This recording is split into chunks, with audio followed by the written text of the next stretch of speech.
daily dose of all things automotive. Also, it's chaos out there, so remember to buckle up and always wear your helmets. We'll see you again next weekend on the Auto X Show.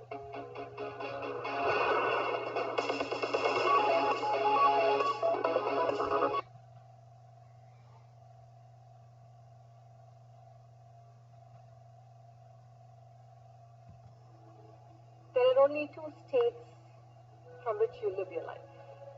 One is a stressful state, a suffering state. The other is a beautiful state. The most important decision that you would make in your life is from which state do you want to live and experience life? From which state do you want to relate? From which state do you want to achieve? From which state do you want to contribute to the world? Is it from a suffering state or from a beautiful state? When you live life from a suffering state, everything is limited for you. Your love is limited, your success is limited, your achievement is limited, your connection is limited. The impact that you can create is very limited. But when you live in a beautiful state, experience of life is limitless. Love is limitless. Joy is limitless. Connection is limitless. Success is limitless. The most important decision that you would make in your life is from which state do you want to live and experience life.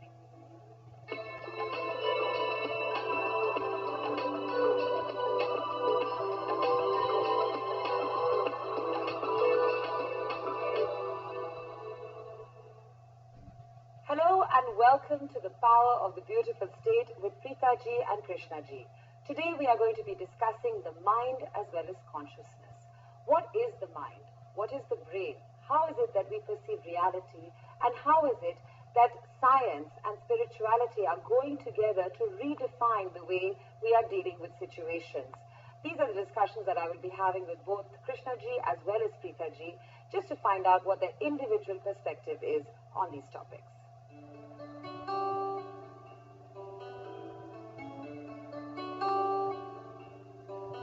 What if we had many things in life but did not have a peaceful mind?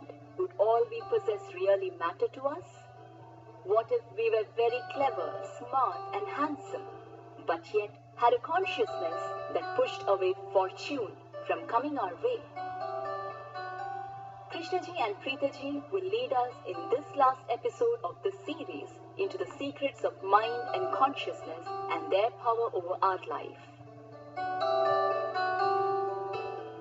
Welcome to this special conversation that I'll be having on mind and consciousness. I'm going to be discussing these concepts both with Krishnaji as well as Preethaji, but right now I have Krishnaji with me and I want to discuss this with you.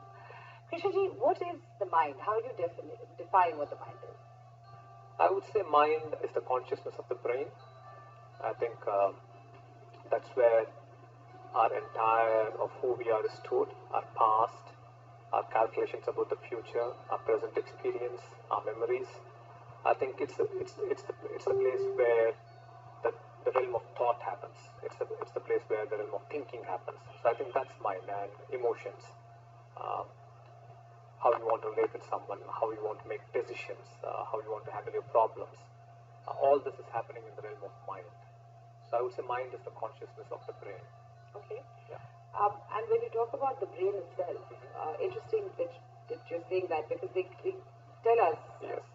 more and more in science that we only use a very limited part of our brains, so Yes. to speak. So what is your take?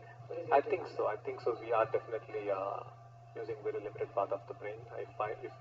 I met many people, and if you look at them, some of them get very angry very easily. Yes. So definitely that part of the brain which is activating anger has become very strong in them because they are in with emotions constantly. So definitely yes, I think if we are emotionally addicted to certain emotions, only that part of the brain is obviously more activated than the other parts of the brain. Today science also clearly proves that if you are in a suffering state which is hurt, anger or fear, your hippocampus actually becomes smaller. And if you're in a more beautiful connected state, your hippocampus is actually becoming larger. So definitely our mind is affecting the brain, and it is definitely making us who we are and how we behave and how we relate to others. So if we have those facts down, then by that logic, of course, one can actually control your behaviors. You can control your reactions. Earlier, you said that anger and negative emotion can also be byproducts of experience, so to speak. Yes. So if I was to talk about letting go of baggage, what do you have to say about that? How does that work, and how is this in any way a scientific process that we can look at? Definitely, we have to let go of the baggage, but there's nothing like letting go. You have to find freedom from it. So you have to find freedom from fear, you have to find freedom from hurt. So that's a process that you need to go through, and you need to probably meditate, or you need to have the right teachings and the wisdoms to have that kind of an experience where you become free of these things. Because when you are trying to let go, you are trying to let go with a particular incident, but some other incident catches up. So you might let go of the hurt with your husband, but with your child or with your parent, it catches up. So it's about becoming free of hurt itself. It's about understanding and learning how do I become free of hurt so that I don't get addicted to that emotion. So it's finding freedom. Okay, so that's one element of an exercise, I guess, that preoccupies many minds, so to speak. Yes. Let's talk about this whole idea of habits as well as addictions, because much is being said about how one can also use these techniques to ensure that you're not at the mercy of addictions or those sort of issues. What can you say about that? What is addiction all about, and how can one really think of it differently and put it under the framework that we discussed? I think the root of addiction is feeling the lack of connection and lack of love. Somewhere deep within, people feel that they're not loved and that they're not enough. So that's the root of addiction. And from there, you feel you don't know how to handle the problem. You don't know how to solve that problem. So you get into addiction where you feel that you can come out of this emotion pretty easily. And addiction does help you in a way to become free of that negative emotion. But then you get addicted to a new pleasure, which in turn becomes pain afterwards, because it's initially pleasure, then you can't actually be without it. So now this has become a pain that you can't live without addiction. So I think we have to address the root of addiction, and that root of addiction is one must feel fulfilled and one must feel loved and one must be able to love the other. I think we should transcend this emotion and transcend the state of feeling the lack. Yeah. Do you think there's something that makes human beings susceptible to addictive behaviors? I think so, yes. I think that's the easiest way to free ourselves from pain. And I think if we have a mind that is not in awareness, our brain starts to form those neural connections, which becomes very strong. So I think if we do not find the answer to live in a beautiful state, I think addictions become part of our life. It's just not physical addictions, right? It's also emotional addictions. I've come across people who love to stay in a state of loneliness. They just like to be by themselves. They don't want to talk to anyone. They don't like going out. They just like to be in their house. So that's an addiction. Not that they are smoking or drinking or doing anything, but they're just emotionally addicted. So I think these states are becoming stronger and stronger, both emotionally addictive states and also external addictions are becoming stronger because we are losing that connection. Well, I mean, social media, for example, is a new addiction that is taken over. Just to conclude this conversation, what is the role of science in spirituality, according to you? I think science has a huge role to play in spirituality in terms of learning, in terms of defining what consciousness is. I think science is looking at it seriously. Definitely in terms of figuring out how our brain is functioning and what it's doing to us. So I think all that information will be very helpful for the spiritual teachings and wisdom that we have, so that we can actually tell people that, if you're doing this scientifically, this is happening to you. So I think science and spirituality will come together and has come together. Scientists are looking at spiritual teachings, spiritualists are looking at science for making sure what they speak can be proven experimentally. So I think they're coming together. We are dealing at the philosophical level and science is dealing at the matter level. So I think it's coming together. All right, thank you for this conversation, Krishna. Thank you so much.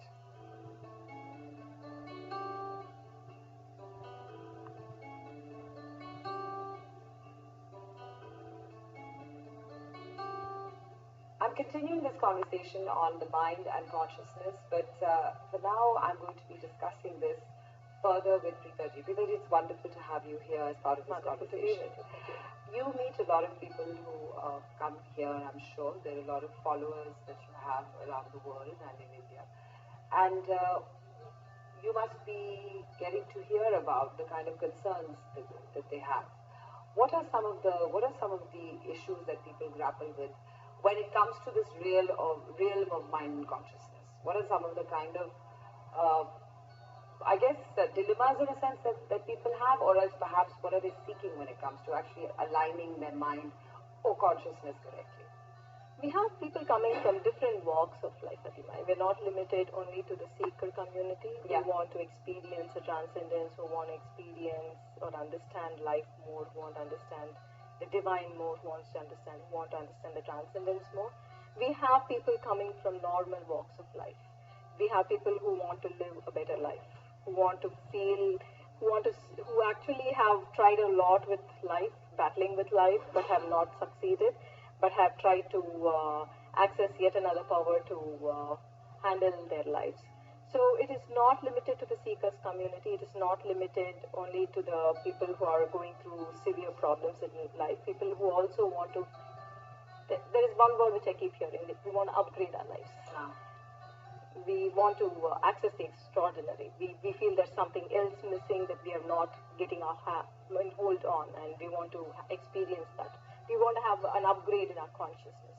We are people from all walks of life, but as Krishnaji would say, it is a matter of we inculcating or we nourishing this beautiful state again and again.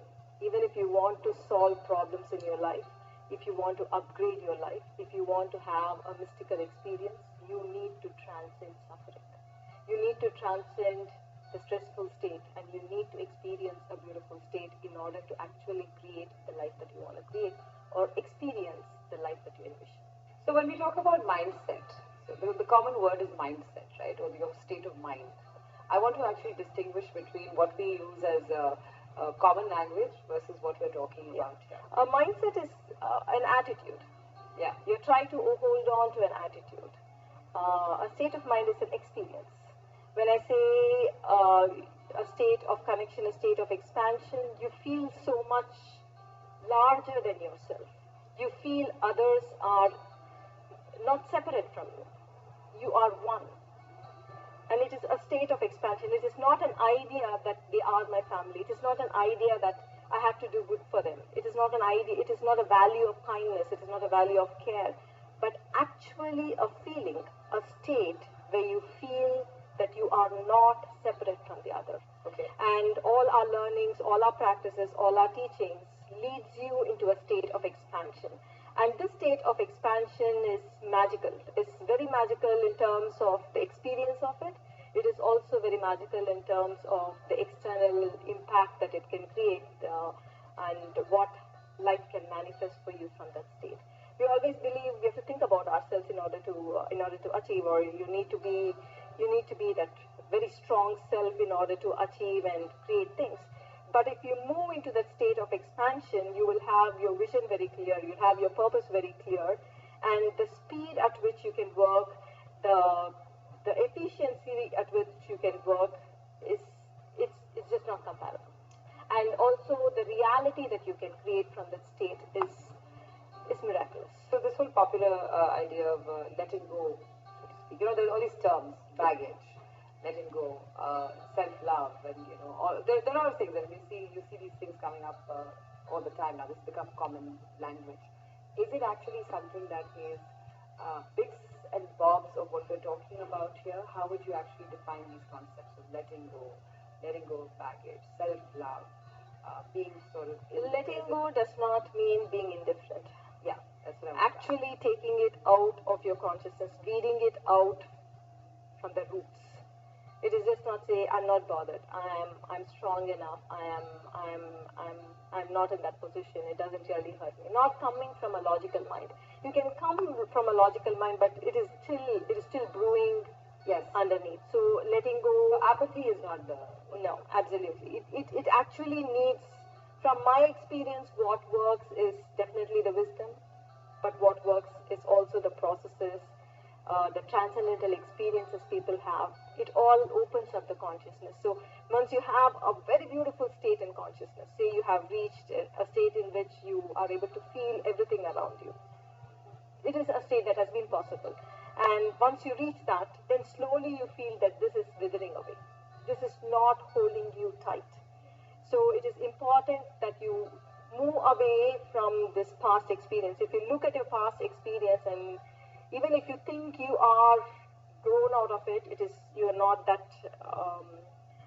in that situation, or you're powerful enough now, but it is still in your consciousness, and it has a huge impact on the way you feel, the way you think, the way you emote. So it is just the past that is continuing. The present situations can be different, but the way you feel does not change.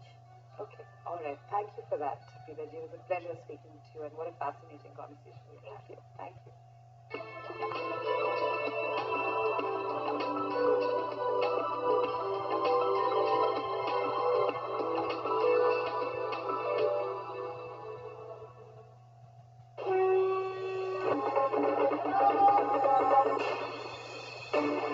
It is not just a book or account. It is an account of India's books. Catch the Rajniti of Budget 2019 all through January.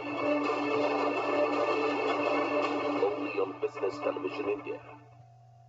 There's a new day coming. A day when our lives become sustainable and dynamic. At Toshiba, we're driven by passion to create energy, to build social infrastructure, to make intelligent electronic devices and storage, and to create digital solutions,